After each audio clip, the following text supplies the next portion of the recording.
आखिर किसकी गलती के कारण हुआ कलयुग का आरंभ? कैसे होगा इसका अंत?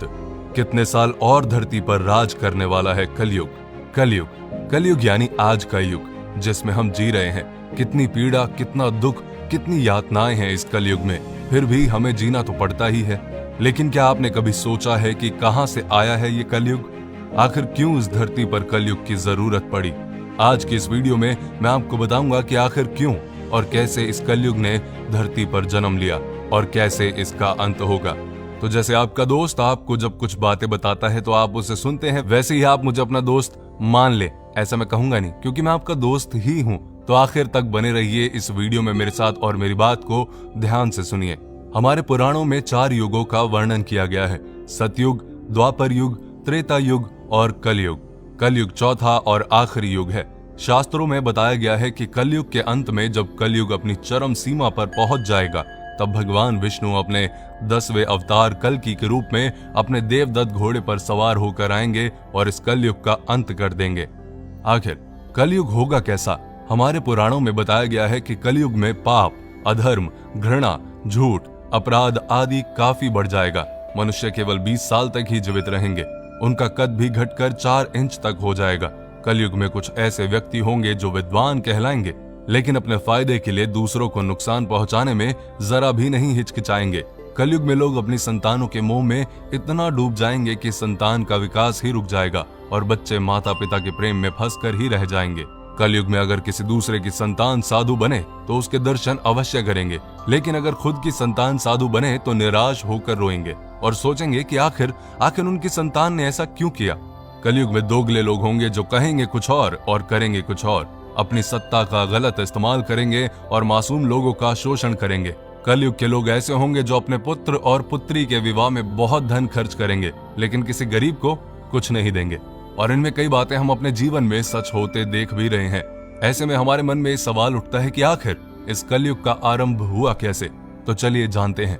कलयुग की शुरुआत भारत के महान गणितज्ञ आर्यभट्ट ने अपनी पुस्तक आर्यभट्टियम में इस बात का उल्लेख किया है कि जब वो 23 साल के थे तब कलयुग का 36वां वर्ष चल रहा था।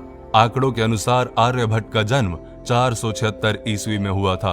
गणना की जाए तो कलयुग का आरंभ 3102 ईसा पूर्व में हो चुका था। कलयुग का संबंध महाभारत काल से बताया जाता है।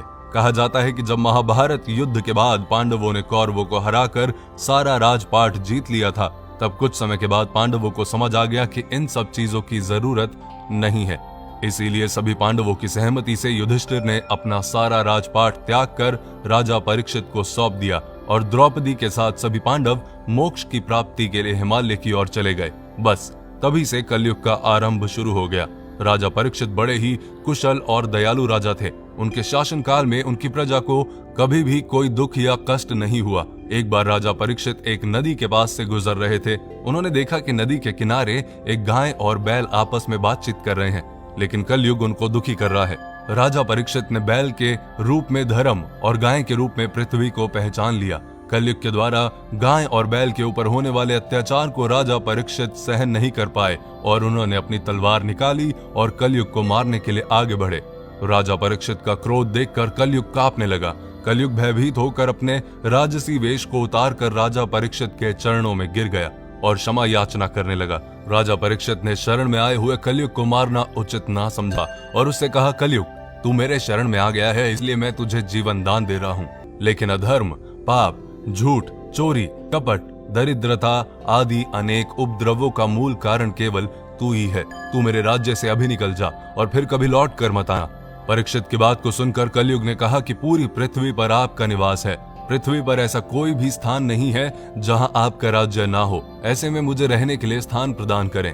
तब राजा परीक्षित ने सोच विचार कर कहा, झूठ, धूत, मद्यपान, परस्त्री गमन और हिंसा, इन 4 स्थानों में असत्य, मद, काम और क्रोध का निवास होता है, तो इन 4 स्थानों पर रह सकता है।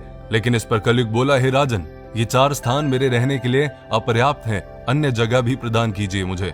इस मांग पर राजा परीक्षित ने उसे स्वर्ण के रूप में 5वां स्थान प्रदान किया। स्वर्ण रूपी स्थान मिलते ही कलयुग ने राजा परीक्षित के सोने के मुकुट में वास कर लिया। कलयुग को इन स्थानों के मिल जाने से प्रत्यक्षता तो वहां से चला गया, किंतु कुछ दूर जाने के बाद अदृश्य रूप में वापस आकर राजा परीक्षित के स्वर्ण मुकुट में निवास करने लगा और फिर धीरे धीरे पूरी धरती पर फैल गया। कलयुग का अंत ब्रह्मवैवर्त पुराण में बताया गया है कि जब कलयुग धरती पर अपने 5000 साल पूरे कर लेगा तो गंगा नदी सूखी पड़ जाएगी। जब 10,000 साल पूरे हो जाएंगे तो धरती पर वास करने वाले देवता अपने धाम वापस आ जाएंगे और ये धरती देवता विहीन हो जाएगी। इस धरती पर केवल अधर्म का वास होगा। कोई भी मनुष्य पूजा पाठ नहीं कर पाएगा। रिश्ते तो बस नाम के रह जाएंगे। सब लोगों की बुद्धि भ्रष्ट हो जाएगी जो केवल धन के बारे में ही सोचते रहेंगे। लोग हमेशा अशांत रहेंगे। कोई गुरु का आदर नहीं करेगा। ब्राह्मणों का ज्ञान खत्म हो जाएगा। क्षत्रियों का साहस खत्म हो जाएगा। शोषण करने वाला राजा होगा और प्रजा भी एक दूसरे पर अत्याचार करने से पीछे नहीं हटेगी और एक दूसरे की जान की दुश्मन बन जाएगी और अंत में सब कुछ नष्ट हो जाएगा। फिर कलयुग अपनी चरम सीमा पर पहुंच जाएगा और तब भगवान विष्णु अपने 10वें अवतार कल्कि के रूप में आएंगे और केवल 3 दिन के अंदर ही सभी अधर्मियों का नाश कर देंगे।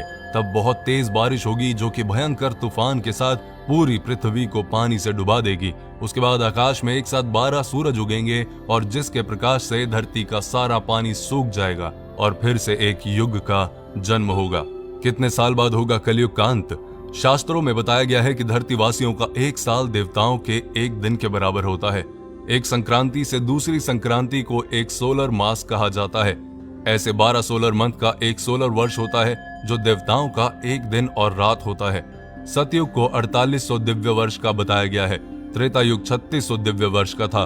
द्वापर युग 2400 वर्ष और कलयुग 1200 दिव्य वर्ष, यानी कि कलयुग 4,32,000 सौर वर्ष का होगा, जिसके अनुसार कलयुग के अभी 5000 साल ही पूरे हुए हैं। 4 लाख से भी ज्यादा वर्ष अभी बाकी हैं जब तक कलयुग इस धरती पर राज करेगा। लेकिन कलयुग के इस समय में मनुष्य को इस भयंकर प्रलय से केवल हरि कीर्तन और भक्ति ही बचा सकता है।